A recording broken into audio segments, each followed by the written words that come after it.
Good morning बच्चों, मैं संजय श्रीवास्तव जीव विज्ञान कक्षा 11 की कक्षा में आपका स्वागत करता हूं। बच्चों, आज हम लोग आपके बुक के दूसरा अध्याय जीव जगत का वर्गीकरण अर्थात क्लासिफिकेशन ऑफ लिविंग वर्ल्ड के बारे में पढ़ेंगे। इसके पहले हम लोगों ने वर्गीकी एवं वर्गीकरण विज्ञान के बारे में पढ़ा। उसके सारे पहलुओं को हम लोगों ने समझा। वर्गीकी क्या है, उसका पद सोपान क्या है, उसकी इकाई क्या है, जीव जाति क्या होती है, ये सारी चीज़ें हम लोगों ने पढ़ा। वर्गीकी को पढ़ने के लिए क्या साधन है, herbarium, botanical garden, zoological garden, संग्रहालय इत्यादि के बारे में हम लोगों ने पढ़ा। अब हम लोग अगला चैप्टर जीव जगत का वर्गीकरण पढ़ेंगे। वैसे तो कोविड-19 को देखते हुए आपके सिलेबस से इस वर्ष के लिए इस चैप्टर को बाहर कर दिया गया है, लेकिन इसका ज्ञान आपको आधारभूत ज्ञान अवश्य होना चाहिए यदि आप जीव विज्ञान पढ़ रहे हैं तो। ये बहुत मूलभूत चैप्टर है। तो अब तक कक्षा 9-10 में भी आप लोगों ने इसके बारे में पढ़ा होगा कि जीव जगत का वर्गीकरण कैसे किया गया है। तो सबसे पहले हम बता दें आपको कि शुरू के समय में जीवधारियों का वर्गीकरण उनके आवास या उनके स्वभाव के आधार पर कर दिया जाता था या हुआ था। जैसे जल में रहने वाले को जलचर, स्थल पे रहने वाले को स्थलचर, उड़ने वालों को नभचर कहा जाता था। तो ये जो वर्गीकरण का कह सकते हैं विचार था, ये बहुत या कह सकते हैं पूर्णतः वैज्ञानिक विचारधारा नहीं थी। बाद में हमारे वैज्ञानिकों ने, वर्गीकरण के वैज्ञानिकों ने इसको और ज़्यादा जो है कह सकते हैं और ज़्यादा महत्वपूर्ण बनाया और ज़्यादा इसमें जो है जानकारियाँ इसमें डाल दी और ज़्यादा इसको प्रासंगिक बनाया सही के। तो जीव जगत के वर्गीकरण में आपके मन में ये विचार उठता होगा, जब सामान्य सी बात होती है तो आप अपने मन में एक धारणा रखते हैं कि अगर आपसे पूछा जाए कि समस्त जीवधारियों को किसमें बांट सकते हैं, कैसे कैसे वर्गीकृत कर सकते हैं, तो आप स्वतः कहेंगे कि भाई एक जड़ है, एक चेतन है, अर्थात एक जंतु है और दूसरी वनस्पति है या वनस्पतियाँ हैं, है ना। एक में चेतना है अर्थात जो है वो सोच समझ सकता है, दूसरा जो है वो जड़ है अर्थात वो उसके अंदर सोचने समझने की क्षमता नहीं है। तो ये सब एक साधारण सा वर्गीकरण था। तो अब हम लोगों ने या कह सकते हैं वर्गीकरण का जो सटीक जो है कह सकते हो आपकी वर्गीकरण का जो सिद्धांत आया वो जो है विटाकर नामक जो है वैज्ञानिक ने सबसे पहले इसको प्रतिपादित किया और उन्होंने 5 जगत का सिद्धांत जो है 5 जगत का सिद्धांत प्रस्तुत किया। वर्गीकरण का 5 kingdom system of classification, 5 kingdom system of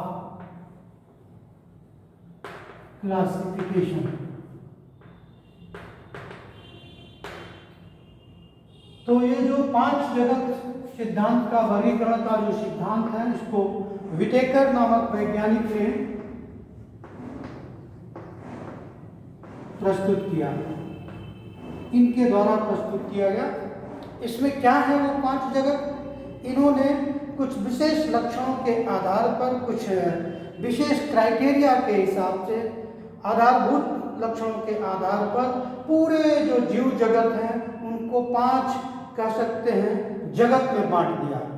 और अगर हम उसको देखें नीचे से अगर ले चलें तो सबसे जो प्रारंभिक जीव था या जीव जगत था उसको इन्होंने कहा मोनेरा, उसको इन्होंने कहा मोनेरा, किंगडम मोनेरा।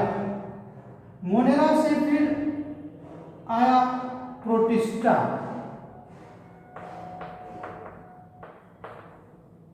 और प्रोटिस्टा से फिर आप कह सकते हैं 3 और जगत निकले जिनको हम फंजाई यानी कवक,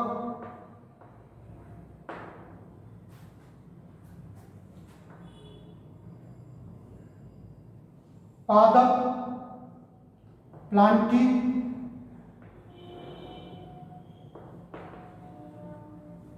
एवं जंग अर्थात एनिमेलिया।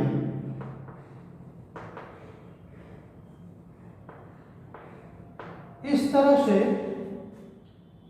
ये 5 जगत का सिद्धांत, इन सबको हम किंगडम कहते हैं। मोनेरा, किंगडम प्रोटिस्टा और kingdom fungi, kingdom Plantae and kingdom animalia. ये अब हमें ये जानना है कि ऐसे बंटवारे का आधार क्या था, किस आधार पर इन्होंने इसको वर्गीकृत किया समस्त जीवधारियों को। तो पहला आधार मोनेरा और प्रोटिस्टा के बीच में, किस आधार पर मोनेरा को प्रोटिस्टा से अलग किया इन्होंने, इस पे क्या होता, वो तो पहला आधार था कि ये जितने भी मोनेरा हैं वो प्रोकैरियोटिक कोशिकाओं के बने होते हैं, अर्थात इनकी जो कोशिकीय संरचना है, जो कोशिकीय संरचना है वो है प्रोकैरियोटिक, प्रोकैरियोटिक,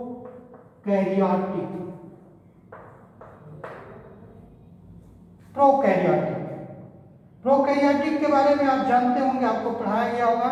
ऐसी कोशिकाएं जिनमें ट्रू न्यूक्लियस का अभाव होता है, मतलब सत्य प्रकार का केंद्रक नहीं पाया जाता, और उनके अंदर झिल्लियों से घिरे हुए कोई भी कोशिकांग नहीं पाए जाते,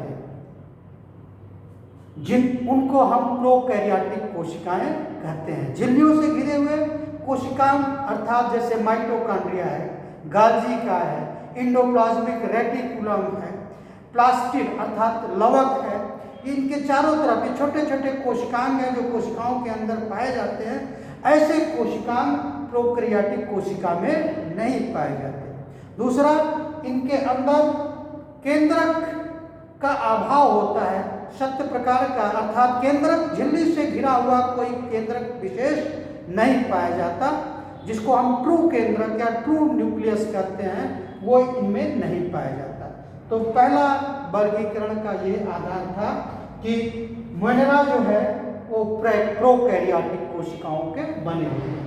उसके ऊपर अर्थात इस लाइन से ऊपर जितने भी हैं समस्त जीव, यहाँ से लेकर के यहाँ तक ऊपर तक जितने भी जगत हैं, सभी के सभी यूकैरियोटिक कोशिकाओं के बने होते हैं। यूकैरियोटिक सेल या यूकैरियोटिक होते हैं, अर्थात यूकैरियोटिक कोशिकाओं के बने होते हैं। वही चीजें जो प्रोकैरियोटिक में नहीं पाया जाता वो यूकैरियोटिक में पाया जाता है, अर्थात इनमें, इन सब में, इन चारों में स्पष्ट केंद्रक पाया जाता है, और उनमें माइटोकॉन्ड्रिया पाया जाता है, उनमें गाल्जी काय पाया जाता है, उसमें एंडोप्लाज्मिक रेटिकुलम पाया जाता है। अगर वो पादप कोशिकाएं हैं तो उनमें लवक भी पाया जाता है। तो ये सारी संरचनाएं इनके अंदर अर्थात प्रोटिस्टा के अंदर, फंजाई के अंदर, प्लांटी के अंदर, एनिमेलिया के अंदर पाए जाते हैं। तो पहला बंटवारे का जो पहला आधार था वो था कोशिकी संरचना, on the basis of the cell structure. तो here in case of monera all the organisms found in this kingdom possessing prokaryotic cell, अर्थात उनमें प्रोकैरियोटिक कोशिकाएं ही पाई जाती हैं, जबकि उसके ऊपर जितने भी किंगडम या इनमें जितने भी जंतु आएंगे या जीव आएंगे, प्राणी आएंगे, वो सभी यूकैरियोटिक कोशिकाओं की बनी होती हैं। अब फिर इसके ऊपर तो ये जो अंतर था वो किस आधार पर था? सेल स्ट्रक्चर,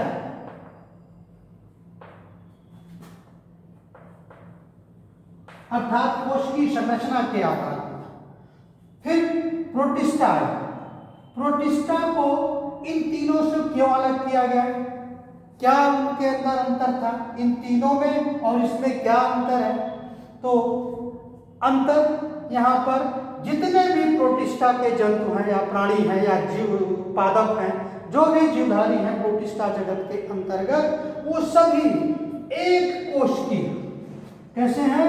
ये सारे के सारे जितने भी प्रोटिस्टा के जीव हैं वो सब यूनिसेलुलर हैं, यूनिसेलुलर अर्थात एक कोश की, एक कोशिकी, एक कोशिकी या एक कोशिकी। सारे प्रोटिस्टा एक कोशिकी हैं। यहाँ कोई भी ऐसा जीव नहीं पाया जाएगा जो बहुकोशिकी हो, लेकिन एक कोशिकी तो है, लेकिन इनकी कोशिका कैसी होगी? यूकैरियोटिक प्रकार की। तो इसके ऊपर तो ये बंटवारा कैसे हुआ? नंबर ऑफ सेल्स, मतलब जो शरीर की संरचना है ये जो है यहाँ पर यूनिसेलुलर है, और इसके ऊपर जितने भी जगत हैं वो मल्टी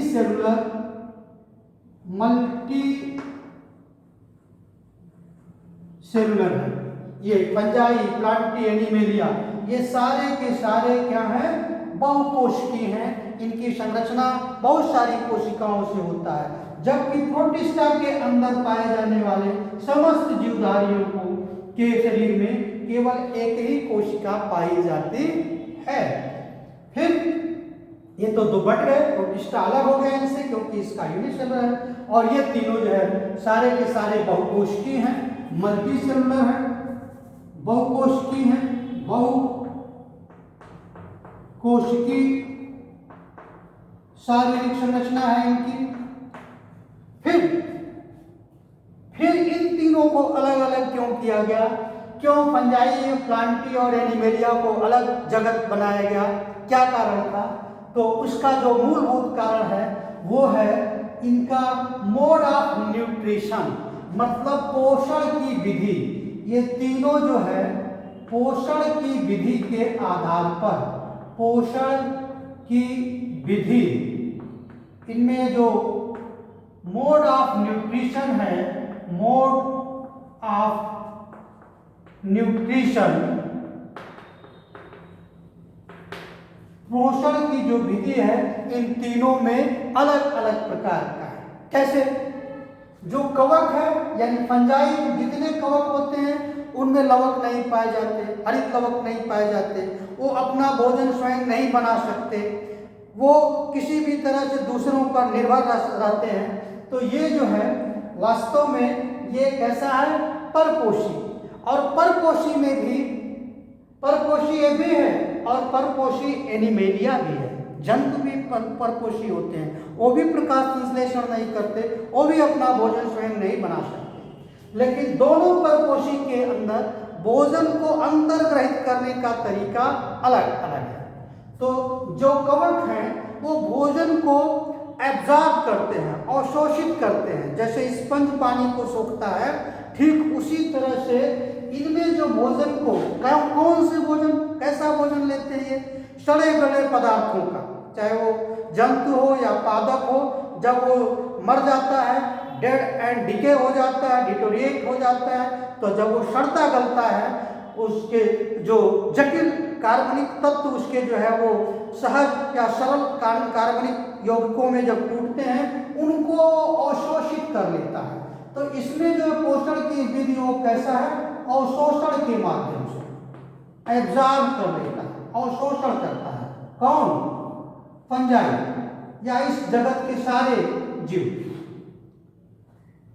जबकि एनिमेलिया ये क्या करता है?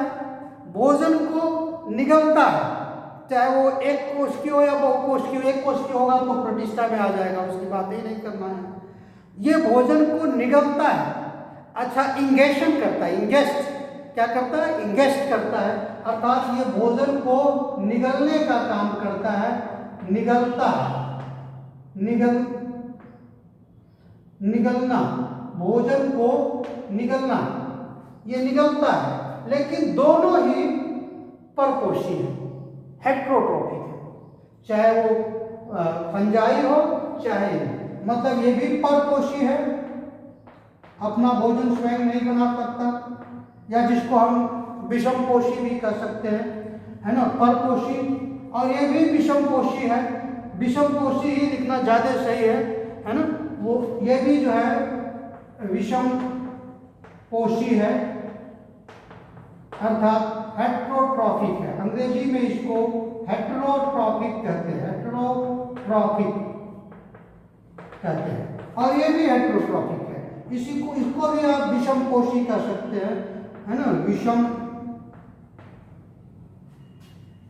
पोषी कह सकते हैं। इसको भी हेट्रोट्रॉफिक कह सकते हैं, या परपोषी कहिए, कोई वो नहीं है। आप समझ रहे हैं, हमने आपको बता दिया कि अपना भोजन स्वयं नहीं बना सकते। प्लांटी की बात करें, अर्थात पादप जगत की बात करें, तो पादप जगत के सारे सदस्य, क्योंकि उनमें हरित लवक पाया जाता है, ये स्वपोषी होते हैं। स्वपोषी, ये स्वपोषी होते हैं, अपना भोजन स्वयं बनाते हैं, जिनको अंग्रेजी में ऑटोट्रॉफिक कहते हैं, प्रकाश संश्लेषण। तो इस तरह से विटेकर ने 5 जगत का निर्माण किया जीवधारियों के वर्गीकरण के लिए, और उनमें उन्होंने आधार चुना। पहला कोश की संरचना का आधार, जिसमें 2 भागों में बांट दिया, प्रोकैरियोटिक और यूकैरियोटिक। फिर दूसरा कोश की शरीर की संरचना, एक कोश की या बहुकोश की। और तीसरा जो है वो भोजन की विधि और पर्यावरण में उनका रोल, उनका क्या रोल है, इसके आधार पर।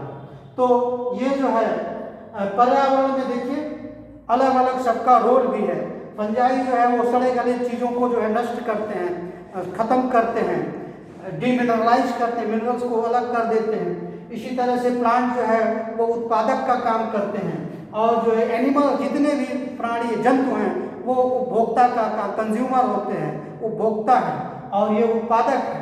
और ये जो है अपघटन करता है, फंजाई जो है अपघटित कर देता है, विघटित कर देता है। तो उनका अलग अलग तरीका है।